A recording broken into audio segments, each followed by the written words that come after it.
All right, let's speak now about these incidents and how voting has been going so far with a member of the African Observation Mission to South Africa, Tendai Mbanje. Tendai, good to have you, and thank you very much for coming on this evening. Drawing from your experience of monitoring and observation processes that have, in general, been applied on the African continent, South Africa and other parts, the incidences as far and few that we have seen, do they qualify for you in any way to question the integrity of what would be the outcome of these elections? Thank you, and good evening to your listeners. Generally, electoral processes are not perfect.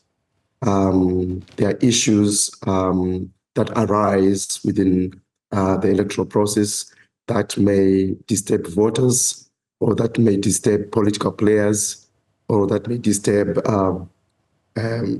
observers, as it were. But these issues, they are normal in the electoral processes. They only become a concern when they are of a huge magnitude that can question the credibility of an election. So when you look at this, I mean, one of the areas that can certainly be your focus is in terms of the phases of the electoral process, is the pre-election preparation, and whether, for example, the voting systems were properly tested in terms of strain that they might possibly encounter. By voting systems, I'm talking about the delivery this time of voting material, the storage facilities, the transportation of those, and how officials would move them from place one to place B, and so on and so forth. Do you think those were rigorously tested? And thank you for such a question. I do think that from what we have observed on the ground, I think the Independent Electoral Commission tried, by many standards, if you are to compare our experiences across the continent, where independent electoral commissions have administered certain elections that are questionable. I do think that there is indication that there was sufficient preparation. However, South Africa is quite a huge country with a population, voter population of 28 million. That is not an easy job to do. Minor glitches are expected in elections, and if the glitches are minor and they are not of a severe magnitude, those are expected to occur in an environment like this where the voter population is huge. So for many people would ask you, I mean, from what you're seeing at an arm's length, maintaining a strict chain of custody of the ballot boxes would seem to be quite crucial here, particularly because of the tensions that we are observing between political groups. Are you certain that this is being maintained throughout especially the 2 days of the special votes? Certainly, from the feedback that we've been receiving on the ground, from most of our voters who are spread across the country, they've not noted anything of concern that could worry us or could worry our stakeholders as well. I do think that from my interaction with and the experience that I've had these past 2 days, interacting with presiding officers at different polling stations across Gauteng, in my view, they've exhibited signs of sufficient knowledge and training that was done by the IEC. They've exhibited professionalism that I think it's of highest standards compared to what I've experienced elsewhere. I do think that at this stage, there have been adherence to the standards from what we've observed on the ground.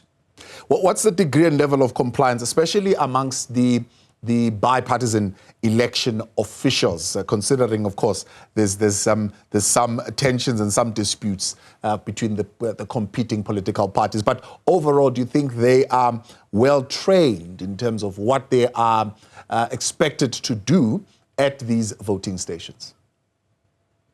Certainly, they're well trained.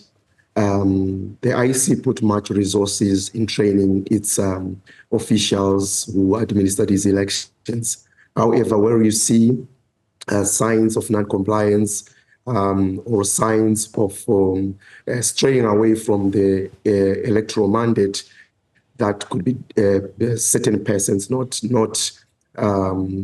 what has been trained. I think that there is effort by the IEC from what I've observed throughout the electoral cycle. The IEC has been very engaging and has been very proactive and leading to training its officials. So I think that there has been highest level of compliance from what I've observed.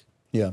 Let's pull back and just maybe speak broadly about the monitoring and observation processes in general in elections on the African continent. What's the rationale for election observation, but also what is the effectiveness that is experienced by the observer missions in terms of carrying out their mission?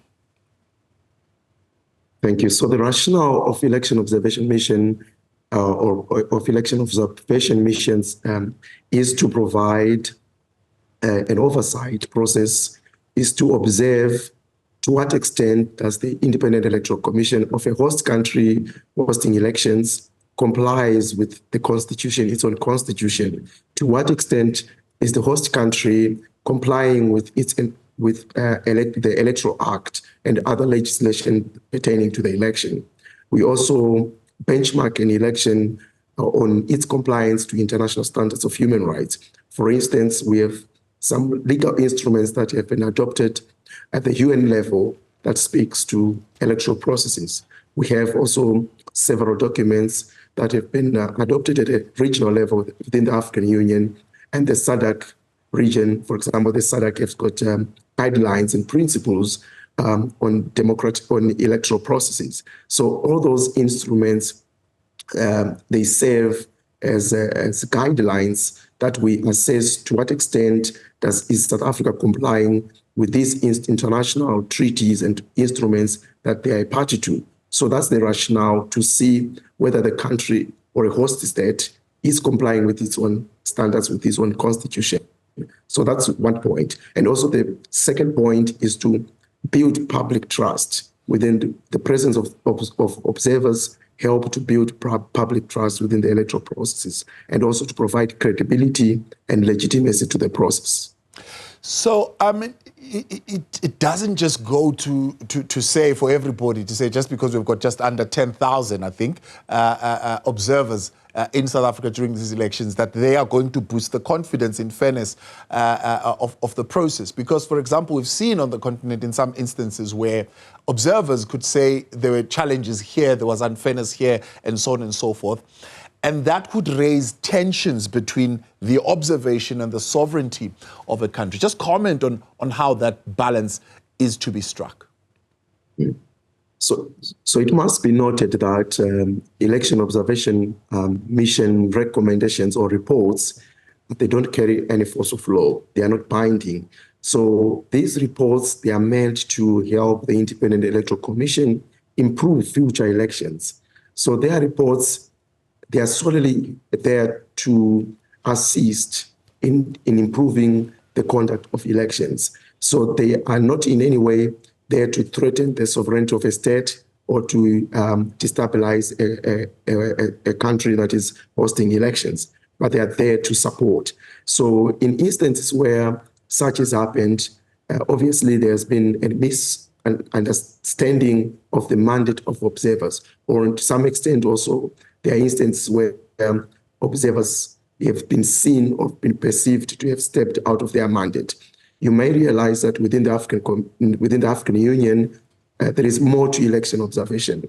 For instance, election observation missions, they also serve as mediation missions. They also serve as mediation negotiation missions where violence erupts, where political instability arises. So there is more to election observation. They also serve to support peace and security processes within a country, particularly those that are fragile.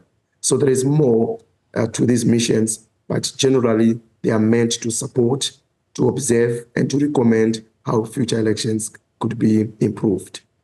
So you've mentioned missions that could operate outside of the bounds of their mandate. How insulated, maybe let me use that word, are these missions from that degree of abuse, but also from siding with interest parties? You realize that most African governments, they are very hesitant to invite observers that are beyond the African continent. The perception arises from there because of the nature and the language of their reports, the nature and the scope of their operations. Sometimes they've been seen to be stepping out of their mandate. But when it comes to the insulation, coming to what you're talking about, I think African election observation missions, they are more cautious when they deal with states, when they deal with political parties, with political players and so forth. So there is that degree of understanding of context better than the missions that are beyond the African continent. So the missions that are within African continent, they have a deeper understanding of context, of the nuances within the political and electoral context. Hence, you may see that their reports, they are more, the language that is used is not harsh, is lenient, and also is more diplomatic. Yeah. Again, I mean, drawing from your experience, looking at the number of election complaints that we have received so far in just the 2 days of the special votes, do you look at that and see these particular elections in South Africa, one that would draw a number of disputes that could warrant a mediation intervention? Indeed, there is a possibility that these missions may end up doing some form of mediation. Why I'm saying this? There have been several polls that have been running, predicting several predictions around this the electoral outcome. So what I think is that what is going to happen is that perhaps these polls that have been run might actually mislead people. They've set certain expectations about certain political parties. So you might realize that there are expectations to how the election outcome will be. If such an outcome does not translate to voters, we might see some form of tensions and violence, perhaps that may need urgent mediation, which then serves as, prompt these missions to step in to do mediation and to provide support in peace and security of the Republic. Tendai, I appreciate your time. Thanks for coming on African Observation Mission to South Africa member, the Tendai Mbanje.